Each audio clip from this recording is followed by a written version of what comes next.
ஸ்டாலினை வந்து மக்கள் ஏத்துக்க மாட்டாங்க அப்படின்னு உங்களுக்கு தோணுதா? பொதுவான இது இல்லைங்க. இது சில பேர் டிஎம்கேனா டிஎம்கேல தான் இருக்காங்க. இன்னமும் கூட ரெட்டால்னா எம்ஜிஆர்னு சொல்றவங்க நிறைய பேர் இருக்காங்க. டிஎம்கே ஓட்டு பிரியாது. பட் இப்போ இருக்க கண்டிஷன்ல பிஜேபி நல்ல டெவலப் ஆயிட்டு இருக்காங்க. அது அப்படி தெரியுது. வெளியில இருந்து பார்க்கும்போது பிஜேபி டெவலப் ஆகிற மாதிரி தெரியுது. ஏடிஎம்கேக்கு ஒரு ஓட் பர்சன்டேஜ் அப்படியே இருக்கு. இப்போ பிஜேபி ஏடிஎம்கே போகும்போது ஓரளவு இருக்கும். ஆன்டி ஹிந்து ஒதுங்க தான் செய்வாங்க. ஏடிஎம்கேலேருந்து ஒதுங்க தான் செய்வாங்க. அது வந்து டிஎம்கேக்கு பெரிய இது. பட் விஜய் என்ன பண்ண போறாரு அது அப்படிங்கிறது தான் இது. ஏன்னா சீமான் அப்படிதான் அந்த 5 to 6% அது ஒன்றும் எதுக்கு மேலே டெவலப் ஆகாது. விஜய் வந்தனால டெவலப் ஆகாது.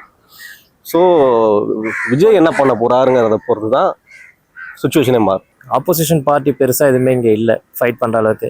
இருந்த ஏடிஎம்கேவும் இப்போ வந்து பிரிஞ்சு போய் தான் இருக்கு. அதனால ரொம்ப கஷ்டம். யாரும் வரதுக்கு கெஸ் பண்ண முடியாது. திமுக தான் மேபி அதான் வரும். ஏன்னா மக்கள் அதிகமாக அவங்க தான் இருக்காங்க. அவங்ககிட்ட தான் நிறைய வந்து மெம்பர்ஸ் இருக்காங்க, ஓட் பேங்க் இருக்கு அவங்ககிட்ட. அதனால அவங்க தான் வருவாங்க. இன்னும் 5 years இன்னும் இல்லை 10 years கழிச்சு அப்புறம் தான் நியூவாக யாரெல்லாம் பார்ட்டி வருவாங்க.